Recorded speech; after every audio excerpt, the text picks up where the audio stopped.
You are Locked On Hawks Postcast, part of Locked On Sports Atlanta on the Locked On Podcast Network. Your team every day. Welcome into the Locked On Hawks Postcast, your home for the best Atlanta Hawks talk. It's local insight you can't get anywhere but here at Locked On. I'm your host, Tenitra. Batiste. Alongside me is NBA and college basketball analyst DeShaun Tate.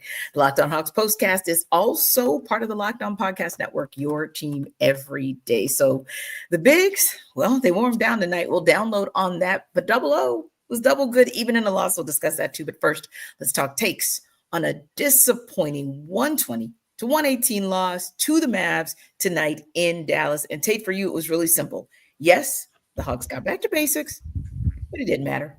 No, and it didn't matter, Tenitra. And let me tell you, like, as soon as you kind of look up and it looks like things are starting to kind of come together sometimes, you should have heard me actually on the postcast the last couple of episodes, how much I was talking about how we're slowly, and I think we even talked about this last time you were on, how we're slowly kind of dipping back into that consistently inconsistent thing. You're losing the game, you're winning the game. You're losing the game, you're winning the game. Now it's almost to the point where it's like, all right, I know what's going to happen next. If they last loss, then they're going to win this one. If they last one, then they're going to lose this one. Like that's the only part of consistency that I think that we've been able to get out of this team is having a good feeling as to what game they will actually win or lose based off of the last game that was played. That being said, there has been a piece of consistency that I've kind of been noticing, and partially based on, my take is that tonight, because we always talk about shooting from three, how abysmal that is from time to time.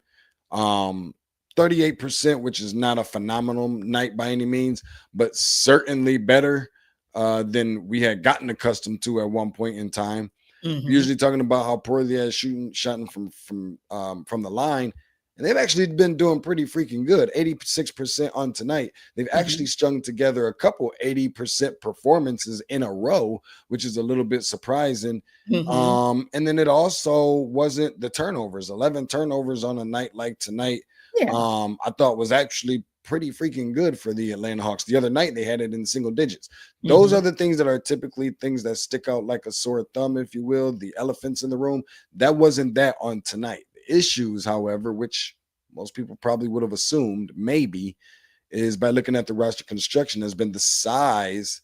And I know we'll get into that a little bit later, but the size of Dallas Mavericks, the way that they have put together this roster, not really anticipating that we're going to have a phenomenal night rebounding, even if we did have a Larry Nance and or a Clint Capella.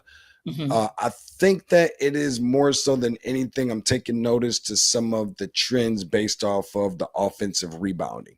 When they are able to get the edge on the side of the offensive rebounding, then they're able to win some basketball games. Tonight, I feel like there wasn't a way that they could win this game being out-rebounded on the offensive end 12-4.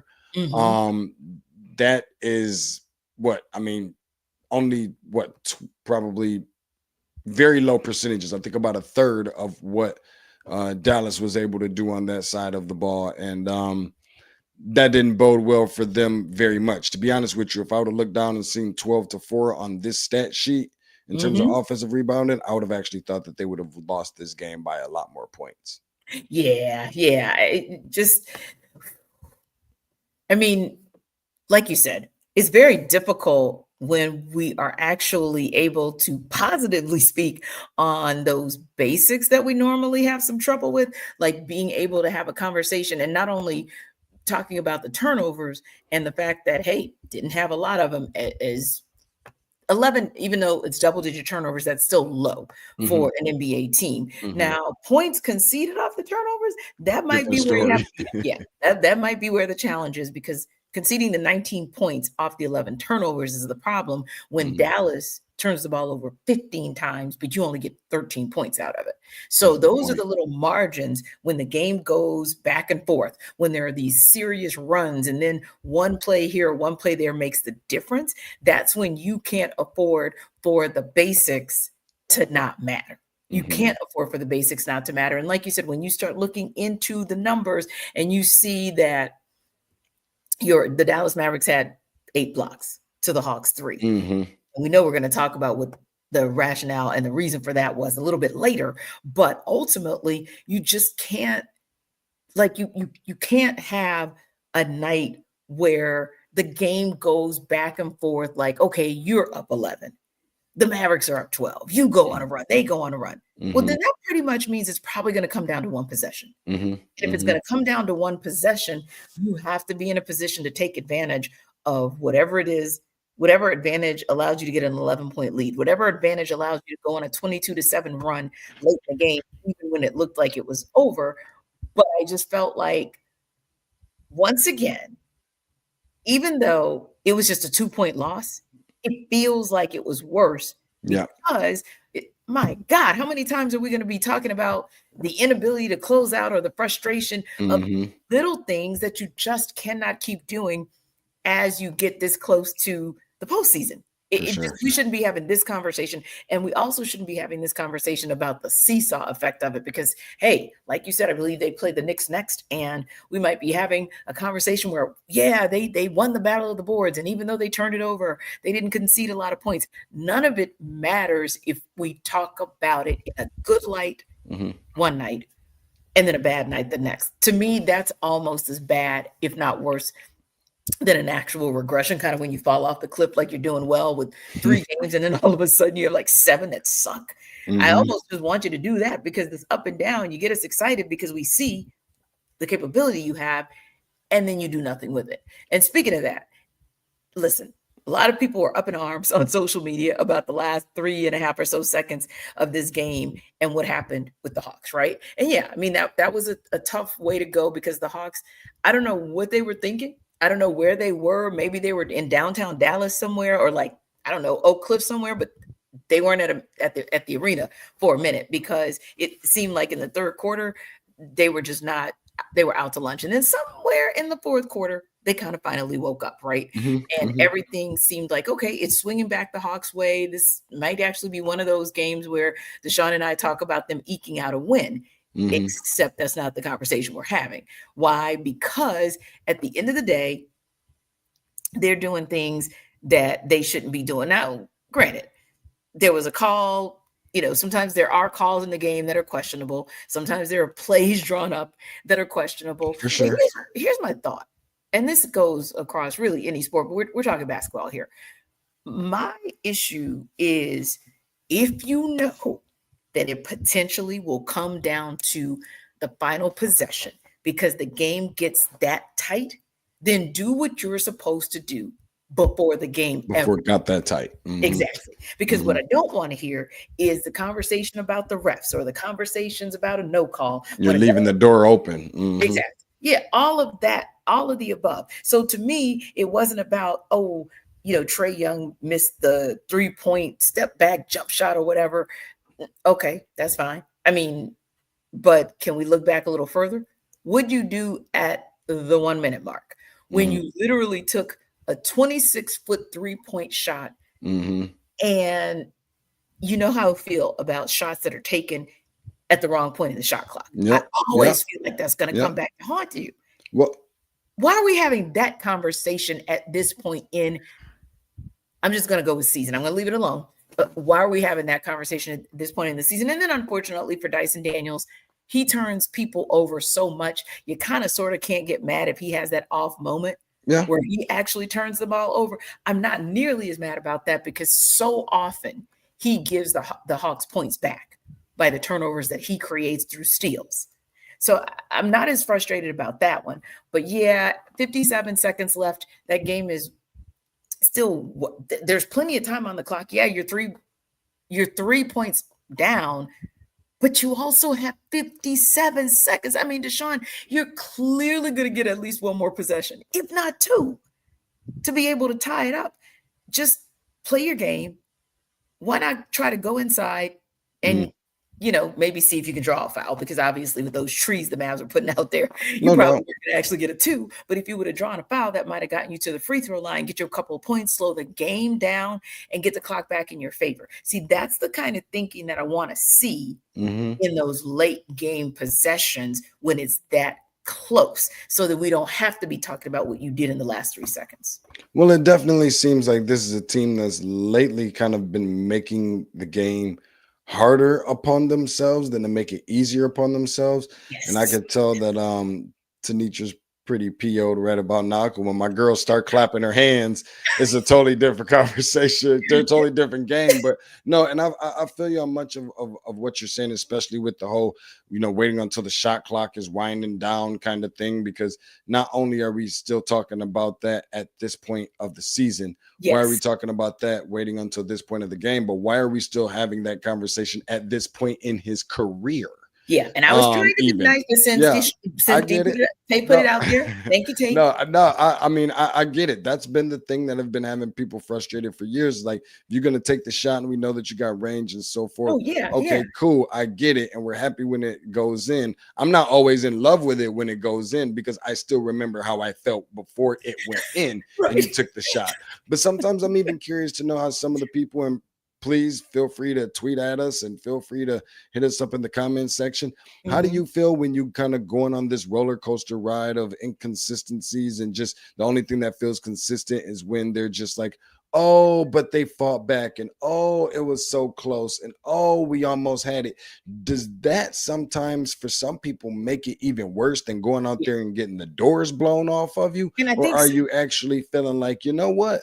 I'm glad that, find some solace or find some kind of optimism in the fact that games are able to be kept close for so long, because some people are just like, look, if you're going to do this, blow me out. And some people are just kind of like, no, I can't really endure a blowout. I can't take it. It's too much anxiety. I need my team to show that they can fight, even if it results in a loss. So I'm just kind of curious to know what some of the others may actually think and how they feel about if it eventually ends up coming to a loss, how you can what is easier to be able to deal and cope with the loss itself. Yeah, I think for our guy Rob, who always joins us, so appreciate you stopping in, Robert, because this is certainly not an easy night for any of our viewers, our listeners, our audience. But he said Trey held on to the ball too long, going less than a minute, barely got a shot off. Not sure what was going on with that position, and I agree with him. I think that's exactly what I was saying. Like, why in the world did that have to happen? Why hold the ball that long to the point where you are forced to heave it up to avoid a shot clock violation and just get the shot? Like, to me, that's where you have to do a better job of game management. Yep. And coaching is a big, coaching, right. They're not off the hook either. Yep. No, because Quinn, you gotta hold him accountable for that one, because that's the kind of thing that you get in that playing round, or somehow you miraculously get out of the playing round and you get into the first round of the playoffs. There won't be any time for that, or you're going to see yourself with an early exit. But speaking of what there's no time for, Jason Kidd didn't have any time for small ball. We'll talk about that on the other side.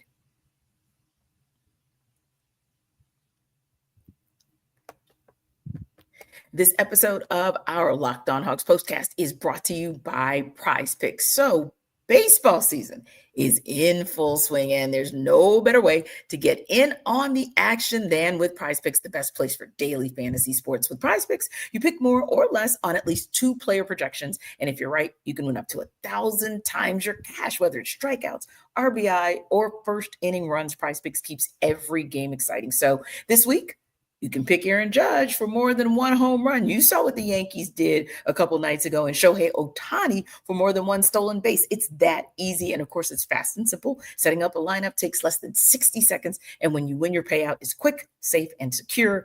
And of course, people love going up on a Taco Tuesday. You can take advantage of that, where PrizePicks offers discount on select player projections for even more value. So download the app today. Use the code LOCKEDONNBA to get $50 instantly after you play your first $5 lineup. That's code LOCKEDONNBA for $50 instantly after you play your first lineup. Choose PrizePicks and run your game.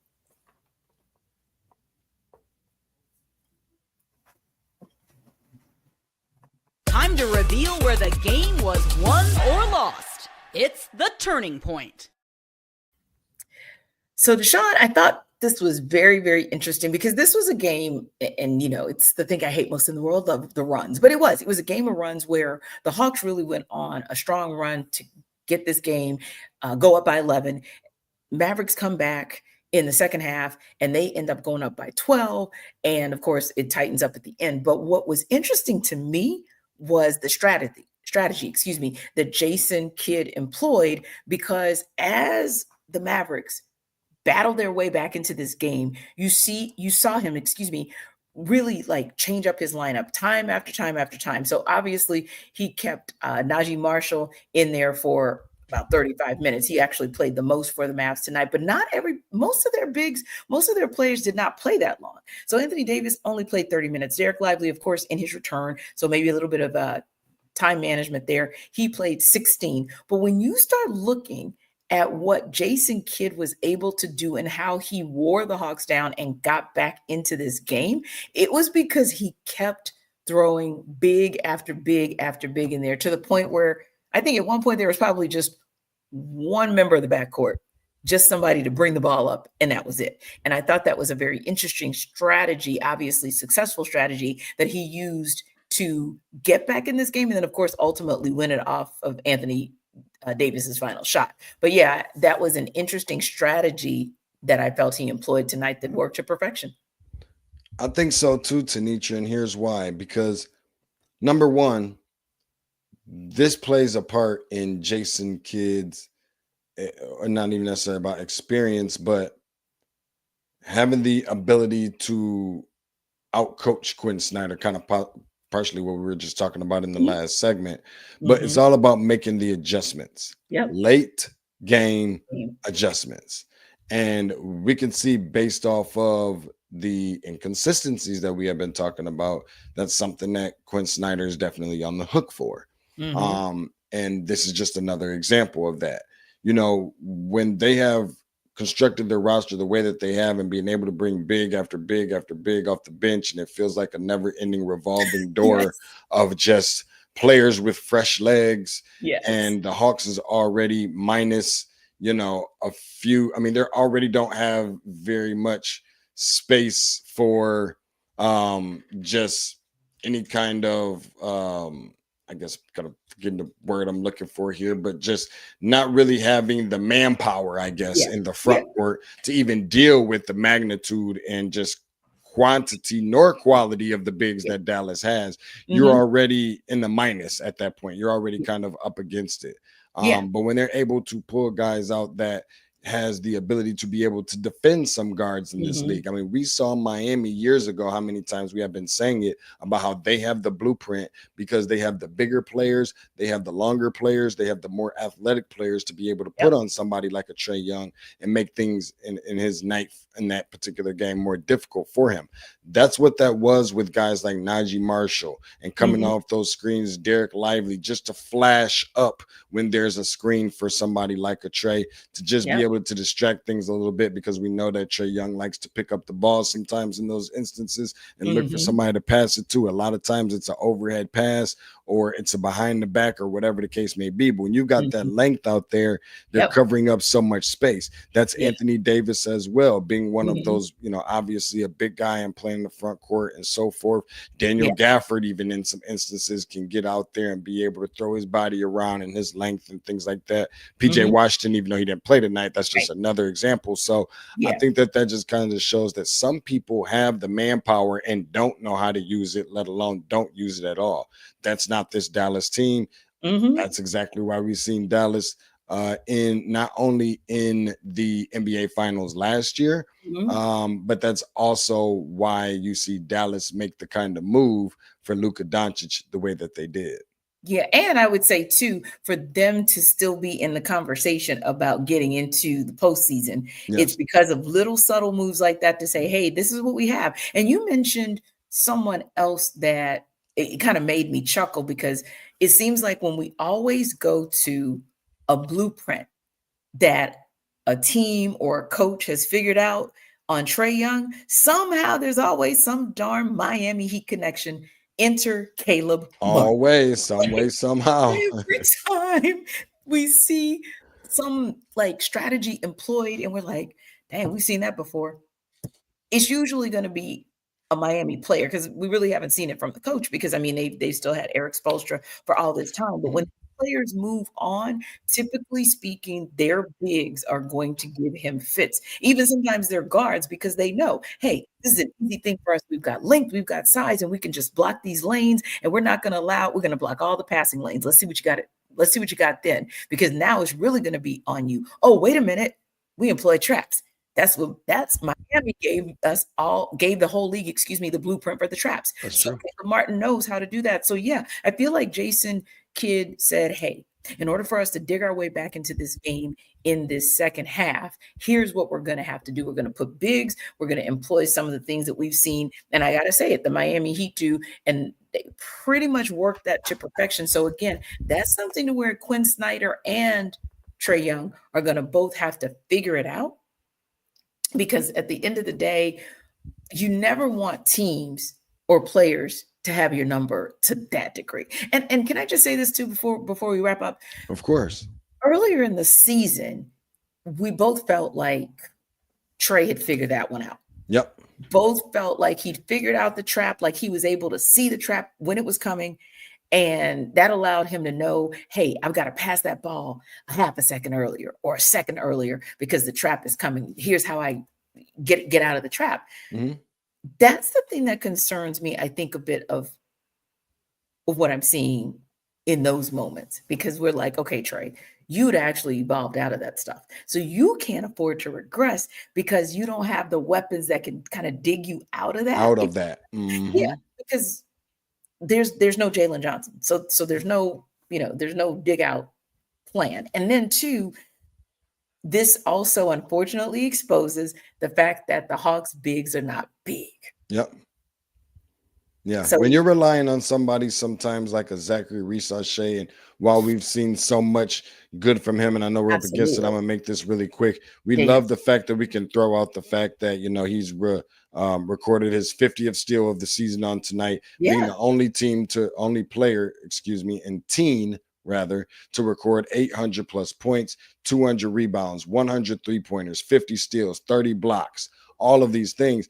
You still need him, regardless of all those things. You still need him in instances to stand in the gap and step up. And he's done himself a pretty good job since Jalen Johnson's gone down. But you got to also be realistic when you factor in that he's a rookie. He's still learning. You don't know what you're going to get from him every single night. He's still growing. He's still developing. He's still getting stronger. He's still learning the language. He's still learning the league, the pace, the speed, everything, like the space, everything. Right. And for me, it's not even all of that. It comes down to size. Like he's just not big enough. He's not big enough. Yeah. Mm-hmm. So that's where you miss a Jalen Johnson, because at least you're going to get more size. That's correct. From Jalen. And so that's just something where the Hawks are going to have to figure out how to then take advantage, maybe going back to the Phoenix Suns days, of how you successfully work the small ball. But there was one guy who, in spite of the loss, he was double good. And we'll talk about him on the other side.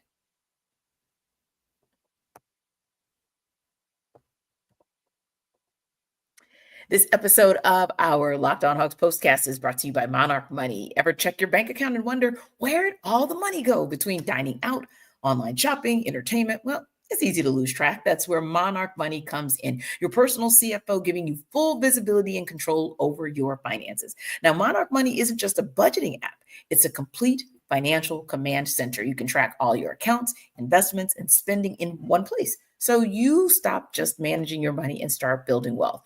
When you start using Monarch, you'll realize how much you spend on things like food delivery, and it helps you to budget smarter and save more. And all in one convenience is what Monarch Money is about. Instead of juggling multiple apps, you can check your finances, you can track spending, and even plan long-term goals. So take control of your finances with Monarch Money. Use code LOCKEDONNBA at monarchmoney.com for 50% off your first year. That's monarchmoney.com, code LOCKEDONNBA for half off your first year.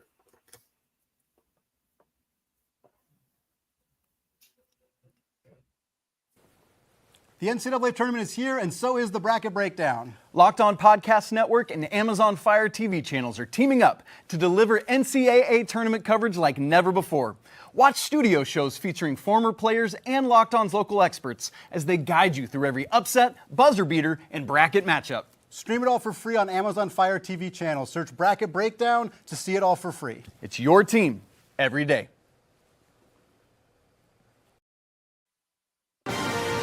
This is the Locked On Player of the Game.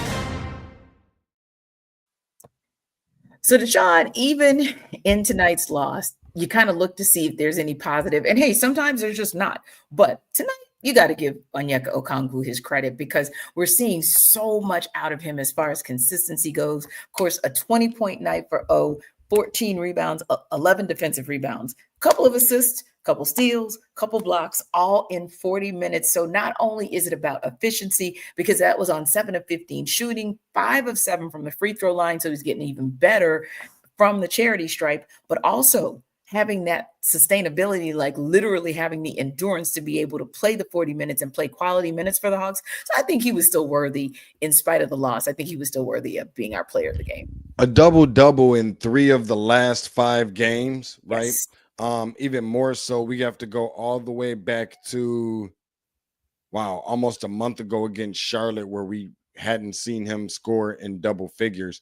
And that's being something that, I can't necessarily say that I've seen him not only scoring in double figures, but at least at bare minimum scoring in the teens, I believe. And so, Onyeka has been that player that has been one of the more consistent ones. It may not be eye-popping out at you. It may not necessarily be that he shot, very great from 3. I think this is just another game where he shot 25%, but he's only taken, 2 or 3 of those shots, sometimes 4 max, like he did on tonight. And so just from that standpoint alone, I think that, Onyeka has been really hardworking to be a guy who, I wouldn't say that he's like vertically challenged or athletically challenged, because I think that he is an athlete in his own right. Yeah. But I will say enough to say that there's not a lot of guys who are athletes, more of an athlete, quote unquote, that he is, that jumps higher, runs faster, whatever. A lot of those guys aren't guys that knows how to rebound, the technique, puts forth the effort, knows how to be able to give you something on the offensive side of the ball, knowing how to provide, I guess, just a little bit more balance, being one of the more balanced guys in the NBA. And I thought that this was something that was really interesting for him as well. Onyeka Okongwu recorded his 25th double-double, right? His 16th in 25 games, his 7th in the last 10 games. I mean, just that alone, I think definitely speaks some volume of what we've been able to see from him. And Onyeka, even though it was a little bit disappointing on one of the runs tonight, which I think the Atlanta Hawks ultimately ended up losing the game, where they went on a 3.5 point stretch where they were not able to score.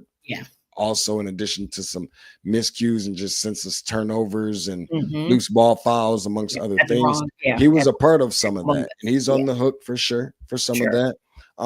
But in that same breath, when we talk about the blueprint that's put out there and the size and all these different things, Trey still needs to find someone to give the ball to. He doesn't have a Jalen Johnson, and like we just talked about with Zachary Risashe not having the size, they don't have a lot of guys with size. They have to at least be able to have one guy that they can rely on. And that's literally all they have is one guy. When you're going up against, when you're a tree yourself, but you're going up against a whole forest of trees, it's really hard to be able to say that you're going to be able to, get a double-double, have 20 and 14 or whatever it was on tonight.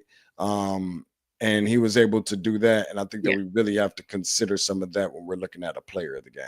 You do. And you have to consider the fact that he had a situation, like you said, where you saw the Hawks just go on about a 3.5 minute drought, about 5 empty possessions in a row.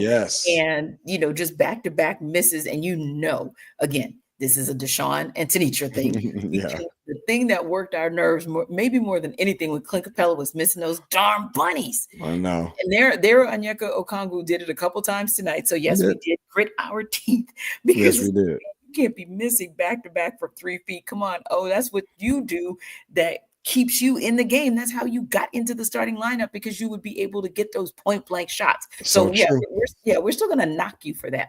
But then we got to give you all the credit in the world for coming back and redeeming yourself, where you got a 3-point play, you brought the Hawks back within 2, and then you had a stretch where you were able to get 5 points and get the Hawks back up 3 and really help to kind of build kind of a wall of defense for the Hawks. And I think those are the things where if you do have a miscue, if you do have a momentary lapse with your basketball IQ, at least come back and redeem yourself sooner rather than later. And speaking of redemption, The Hawks better look for some redemption Saturday afternoon when they play the Knicks, because the struggle is real. Like, one of the things that to me is also frustrating about this stretch that they're in is it feels like they don't understand the importance of the 7th seed. Like, yeah, 8 seed is not bad. Lord knows we've seen him at 9 and 10, so we don't need to see him at all. like at all. But when you look at the fact that, hey, they've beaten the Knicks back in November, beat them in December, and then the Knicks came back and beat them in January. And then, of course, there was an overtime game in February. This game against the Knicks is critical. Like, they need this because the Magic have somehow, and you know the law of the Magic were in the last month, and somehow they have crept back into that 7th spot. Yeah. So, DeShaun, what can the Hawks do to get themselves back on track in what I believe is a very, very critical game against the Knicks? They're at home, so that should be an opportunity that they can take advantage of. I was going to say, not only that, but after the Miami Heat went on a 10-game losing streak, all of a sudden they act like they don't even know how to lose, for crying out loud. So that doesn't help well. That doesn't go. I don't know where that came from. It was like somebody, I always say this, somebody threw him in the coffin but forgot to nail the doggone thing shut. But I will say that, I think that the key to me is really, after looking at tonight, I feel pretty confident that they've got things under control from a turnover standpoint, at least a little bit more. That's fair. I feel pretty good that they've been able to get things under control, at least a little bit more from a standpoint of being able to hit their free throws. We got to get this offensive rebounding thing together. Yeah. The Knicks, we already know you can't help but to think, when you see this matchup, you think about the rivalry and all that kind of stuff that's kind of been put in place. But one thing about this Knicks team is they're going to be scrappy. They're going to claw. They don't care where the game is at. They could play this game in State Farm Arena. They could play this game at Madison Square Garden. They could play this game on the moon. The identity of the New York Knicks is not going to change. They're going to try and muck it up. They're going to be rebounding. And that is the key to the game. It is going to be the offensive rebounding, the second chance points, the getting on the floor for loose balls, the doing all the little things. I think if they're able to do that, then I think that the Hawks will be just fine. But obviously, it's going to take a little bit more than me just saying it for them to be able to win this game. I'm going to say that the Hawks is going to win this game, if for nothing else, then for the reason that I first started this whole conversation with the beginning segment of the Postcast episode. The Hawks lost this game tonight. Yeah. They're so inconsistent. I feel like they're going to lose the game. I feel like they're going to win the game on Saturday. Fair enough. Locked On Sports Atlanta is the #1 place to hang out after every game. Remember to like and subscribe to our YouTube channel. And for more on the Hawks, check out Locked On Hawks with our guy, Brad Rowland. We will see you